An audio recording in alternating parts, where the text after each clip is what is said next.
Welcome to Exito In Minutes. I'm here with Alex Espinosa, my co-host, and I'm Troy Blanchard. Thanks for joining us today. We're super excited. Exito In Minutes is all focused about how in minutes we can learn the best practices, valuable tips to help you achieve your full potential. We're inviting experts to come in, and they're going to share inspirational stories. Our main purpose is when you're concluding listening to these podcasts that you will be a better person and take some of those best practices, learn not just from us, but from our guests. Thanks for joining us. Welcome to Exito In Minutes. We're so excited here for our guest today. I'm Troy Blanchard here with Alex Espinosa. And we have over here Daphne, Blanchard, hello. And Thunell. So we are so excited today. Andy has come here from the United States. He's here for a few days. And so we're really excited. We talked him into being on the podcast. So thank you for being on it with us. Yeah, introduce yourself. Tell us a little bit about yourself. Sure. So my name is Thunell. I'm from Utah, born and raised there. I am 40 years old. So I'm kind of getting old up there in age, right? I have 4 kids, 4 little boys. My wife is Monica, and I work at Utah State University, and I'm in charge of a program called SEED. It focuses on poverty alleviation around the world. And so we send students to different countries where they help people start, grow businesses, and hopefully, break that chain of poverty. It's great. Yeah. So, okay, let's back up. That's some great information. Okay. USU has a program to make sure the audience is, for those of you, Utah State University has a program that is all that within that is what department is SEED in? Yeah. So good question. So I work within the Center for Entrepreneurship, which is located in the Huntsman School of Business at Utah State University. It's a program that's open to all majors. And so not just business majors from all over campus can participate. It's been around for 15 years. But yeah, the focus is on poverty alleviation. And the reason why we focus on it mainly, besides like the impact that it has on people's lives, is because we want to give students an opportunity to take what they're learning in the classroom and use it in a way where they can like learn it a second time, right? Experiential learning. And so by going out and learning it a second time, learning in the classroom, putting it into practice, we find they learn it better. And then they have that positive experience by helping somebody else out through their education. That's fantastic. Yeah. Okay. Now we gotta hear about some stories. Okay. So now you've got students. And now you go into, are you in one country? How many countries the students are doing this? Good question. So we're going to launch our 7th country. So we're all over the world. This started 15 years ago. We actually started in Trujillo, Peru, where we're still at. Yep, Trujillo. Cool. We're in Tarapoto, Peru. Other countries, though, we're launching Paraguay this summer. We're in Mexico, the Dominican Republic, Cambodia, the Philippines, and Ghana, Africa. Wow. Yeah. So you're all over. We are all over. So why SEED? When I first heard that years ago, I thought of like a seed, an actual, something that's going to grow. Sure. But this is, why that? What does it stand for, and how does that connect to the program? Okay, yeah. So SEED is an acronym that stands for Small Enterprise Education Development. And obviously, with the seed, you can plant a seed, and if it has the right care and you take care of it, it's going to grow into something bigger. And that's the whole point, is like we work with people that have businesses, people that have a desire to start businesses, that want to get ahead in life. And it all starts with that first step. And so like in the case of a seed, it's planting it, right? The proper care. We send students out to give that the proper care, help that person grow, and hopefully something flourish like a business in the future. So there are a lot of places. Why did you choose Peru to be the first one? It's a good question. So I've been involved for 9 years in the project, right? But the reason why we move into the different locations where we're at is usually just connections, right? And as a matter of fact, Ecuador is going to be one of our new locations. I didn't mention that. Yes. Yeah. So officially. So yeah. I was waiting for that. I know, right? I was wondering when he's going to drop When it was going to go. Thank you. That wasn't even planned that way. So yeah, we're going to have 2 students here in Ecuador starting out in September this year. So the internship is 3 months. Those students go for 3 months. And then they go home, and then another group of students comes for 3 months, but then they have that experience. They're able to continue working with the entrepreneurs that they're working with. That will be awesome, because Ecuador has a great number of people that start a business, but the highest number of people that are dropping their startups is like, I want to start a new business. 3 months later, it's not profitable, so I'm going to drop it. So how can you help them? Yeah, that's a great question. So obviously, I think like within these different countries that we're in, not just within Latin America, like they're entrepreneurs out of necessity, right? Like they need to make money in order to provide a livelihood for their children and their family and getting ahead in life. And so the way that we help them is like, if they have that initial desire, which most people do, to start a business, we help them ideate and come up with the right business opportunity to develop.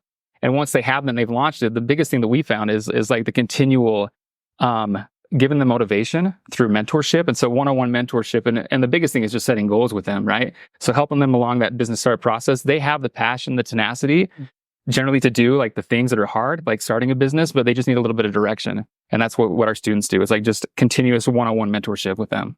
So I've heard that these students are they're prepared, they take a class, and they come ready to be mentors for small businesses here in Ecuador. Is that correct? That's right. Exactly. So once they're selected, they apply for the program, right? There's a pool of applicants. We select them. Once they're selected, they do a class. There's a couple of courses they take prior to going on the internship. They're required. One of them is like new venture creation within our entrepreneurship minor. And then we have a preparatory course where we teach them like small business consulting skills. And so all of them take those courses together, they're prepared, and then they come out here and use that in that impactful way. That's exciting. And so now I'm thinking of how do you scale this? And obviously you've been in this for years, and I don't know enough about it. So here comes the question. Basically, when they come down here, you have 2 students here, and let's say they're helping 5 different companies, right? Yeah. Are they also having an intern or somebody else that's learning the skills that they've learned so that you can scale it? Yeah, that's a good question. So yes, there's other people, and actually, you asked earlier, like how are we in the countries that we're in? It's basically based on partnerships, right? So the reason like we want to come to Ecuador is because I knew the Blanchards through Utah State University, and you're somebody that's you knew there. And so scaling it wise, yeah, like with them going in and out, that's a concern. It's like there's got to be continuous boots on the ground here. And so that's actually something our students are doing. They're doing classes and stuff with people within the community so they can be like mentors as well. And so there's always that presence that's here. That's great. Yeah. And I have a question. Let's say that I'm trying to scale my startup and something like that.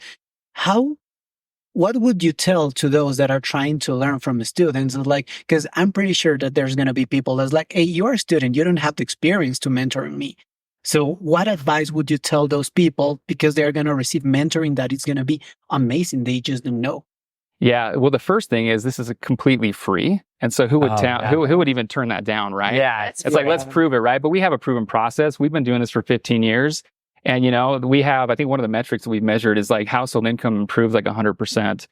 Generally, 50% of the people, like 100%. You got to tell us a story on that. Yeah, right. It's a story. So I'll tell you, one of the coolest experiences I had when I was first put in this position and helping manage the program was going to Trujillo, Peru. So I went there and we actually interviewed an individual who received a microloan from our program and the mentorship.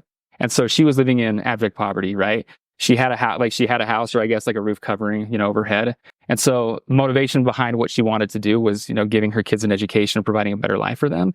So we got done with this interview, right? And this was like post maybe 5 or 6 years after she received the initial, mentorship and started her business, which was an internet cafe, which I'm sure people here are all familiar with within Latin America. Yeah. And so she took me around her house, right? After showing me her internet cafe. And then she took me to a room and she said, hey, I want to show you this. And we're standing there and she just points up.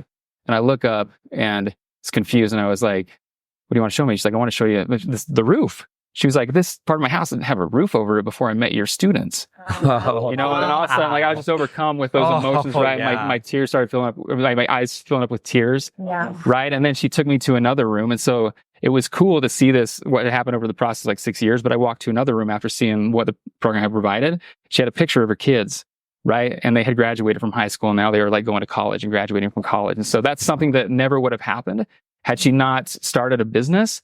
But more importantly, just belief in herself, right? And that's what we're trying to do. We're trying to put people, in the path of these individuals that want to better their lives and help them out through small business creation and entrepreneurship.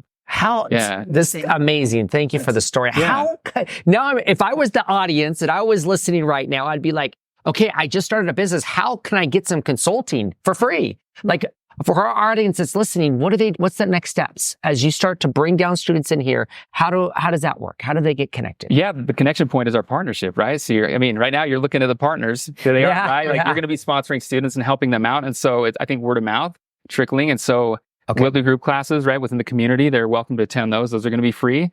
And then we try to focus on the ones that have the best business ideas or opportunities, right? That want to launch a business, and then we continue to work with them.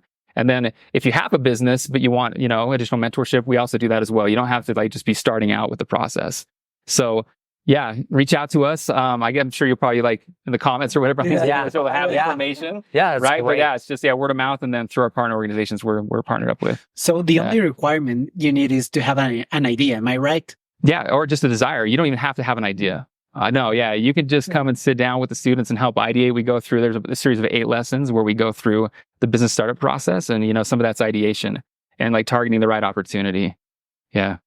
What an So, opportunity. right? What an opportunity. It's awesome. It's fun. Well, we're really excited that you chose Ecuador. As we were talking about this idea, you were on your way to Peru, and we're just excited that you decided to just hop over to Ecuador and meet all of us, meet the team, and get to know Ecuador and fall in love with the people like we have. But we're really excited that you've chosen this awesome country. Well, once again, it's based on the partnerships, right? And I've been here a short amount of time. I've literally just flew in last night, and I'm just so impressed with what your organization is doing, the impact that you're having by creating enterprise and hiring people, a different approach to poverty alleviation. And so we want to be part of it. This is exciting. Great. So exciting. That's so cool. Thank you for wanting to be a part of it. Yes, absolutely. Thank you for joining today. If you want to hear this in Spanish, we'll have this in Spanish and in English. And of course, if you're interested, you can go ahead and contact us right through the comments below.